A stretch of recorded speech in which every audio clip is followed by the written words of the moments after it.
Hello, my name is Leah Altoran, and I'm going to be presenting pharmacology in regards to the mental diagnoses that we have gone over through this course. Okay, first up is anxiety disorders. So there are several types of medications that are used to treat anxiety disorders. The first ones, the first category I'm going to go over is selective serotonin reuptake inhibitors, or also known as SSRIs.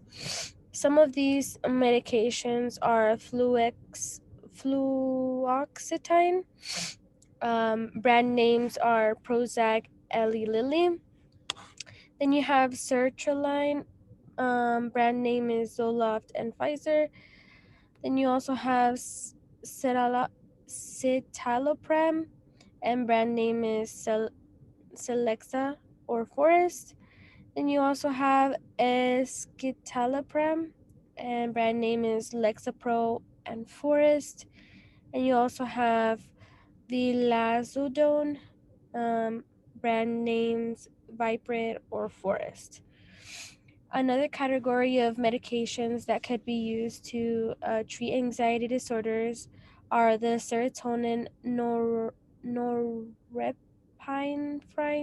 reuptake inhibitors, or also known as SNRIs. Some of these medications include venlafaxine, brand name Effexor XR, and also duloxetine, and brand name Cymbalta. Another category of medications that could be used for anxiety disorders is benzodiazepines. Um, Medications under this category include clonazepam, or clonopin, diazepam or Valium, and lastly alprazolam and Xanax, which is the one that we typically hear the most. Now, an alternative intervention type that could be used to treat anxiety disorders is massage therapy. Massage therapy has been found to be very innovative and effective, and it can help reduce anxiety in the moment. A lot of times, with anxiety through stress and then anything that brings anxiety to a person's or an individual's life tends to create tense muscles. So having massage therapy can help relax these muscles so that the body feels a little bit less tense. Moving on to bipolar and mood disorders, medications that are used to treat these disorders include mood stabilizers.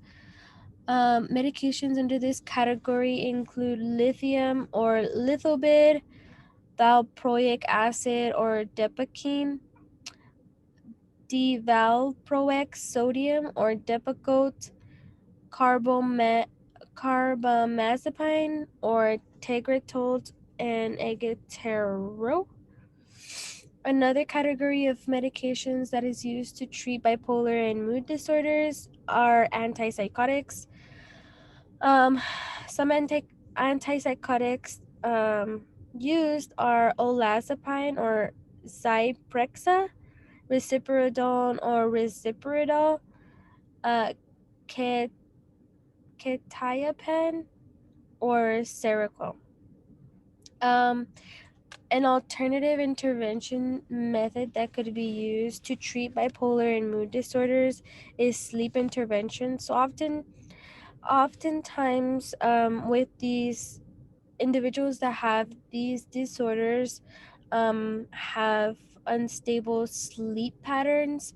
So sleep intervention could be a way to treat these disorders, as it helps create better sleeping habits to enhance mental and psychological well-being and health.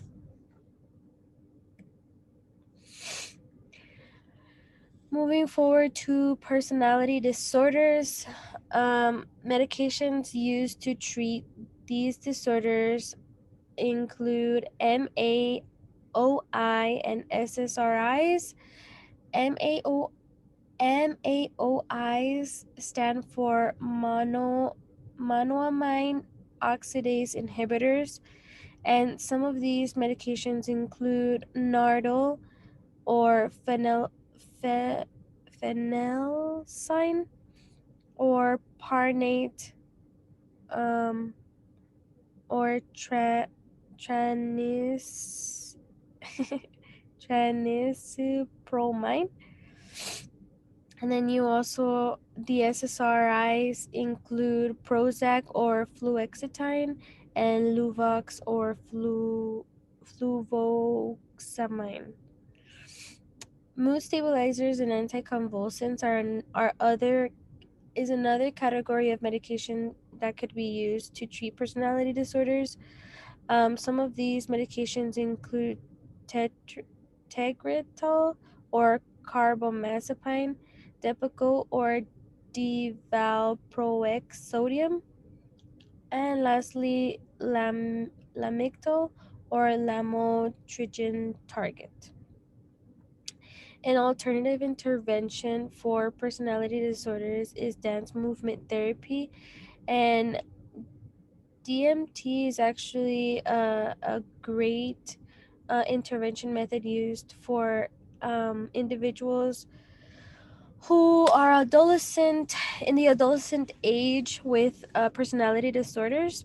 It's most common in that age group, and this intervention type just promotes emotional, social, cognitive, and physical integration. So when they are doing DMT, they are not only socializing with other individuals with similar diagnoses and disorders, but they're also engaging their mind, body, and emotional state.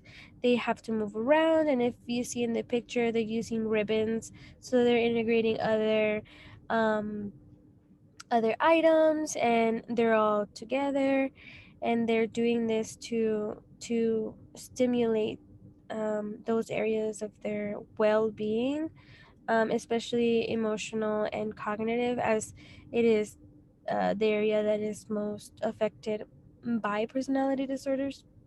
So that is a great way to intervene. Now, with schizophrenia spectrum disorders, medications used to treat these disorders are clozapine or clozaril or Versacluz, iloperidone or Fanapt, then lurasidone or Latuda, and lastly olazapine or Zyprexa.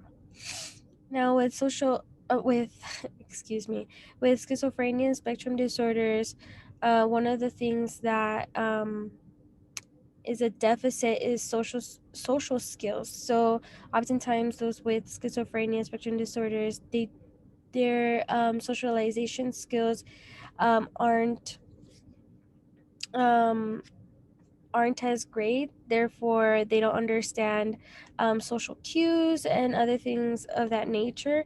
So, intervening in this way with social skills training um, can enhance their social skills and can be beneficial to them. They can learn how to improve their social interactions and their social relationships. Social skills represents the constituent behaviors that, when combined in appropriate sequences and used with others in appropriate ways in social contexts, enable a person to have the success in daily living that reflects social competence. So yes, again, social skills training can help those who have schizophrenia spectrum disorders, because um, social skills is a deficit.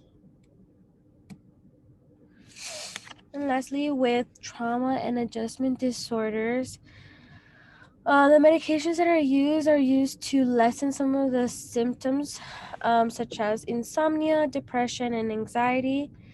These medications include benzodiazepines, which is similar to the ones that I mentioned earlier in the presentation, for anxiety disorders. The specific medications used for adjustment disorders are lorazepam or Ativan and alprazolam or Xanax. And then you also have non-benzodiazepine anxiolytics, and one of those medications is gabapentin or neurontin. And then SSRIs and SNRIs are also used for treating trauma and adjustment disorders. Some of these medications include sertraline or Zoloft or venlafaxine or Effexor XR. Um, an intervention method that could be used for trauma and adjustment disorders include stress management. So, understanding how to cope through strenuous events that may occur in an individual's life with healthy habits can intervene with these kinds of disorders. So, basically, what stress management is understanding um, that in life there's going to be situations that are stressful. This specific intervention isn't to take away the stress in its entirety, but to create new coping skills that allow the individual to move forward even through those stressful moments in their life. Now, social workers' role when it comes down to situations as pill mills, big pharma, political implications, and over medicating. So I believe it's a social worker's role to be competent in this area. Understanding that these are issues that occur on a regular basis in our community means it is a social worker's duty to be aware and provide resources to clients, groups, communities in a proactive way. By this, I mean that um, it should be um, it should be common knowledge that these are situations that can occur and that do occur in our society and our community. Therefore, if we see a client or individual or group or community that is struggling with things like big pharma or pill mills or any political implications that are um, not allowing them to get these kinds of interventions, specifically pharmacology, it is important to provide information and awareness to the individuals and groups, just so that they're knowledgeable and that we can find resources as a group and as a team to prevent this. That's why I mentioned in a proactive way, because we want to prevent it before it actually happens.